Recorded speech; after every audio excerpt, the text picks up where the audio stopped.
लय तोरो भारी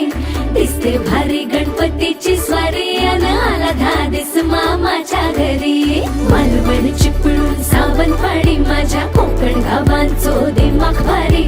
दिसते भारी गणपतीची स्वारी माझ्या कोकणा वाटे तुम्ही वलवा गाडी धमाधमान हाका गाडी माझ्या कोकणचो रस्तो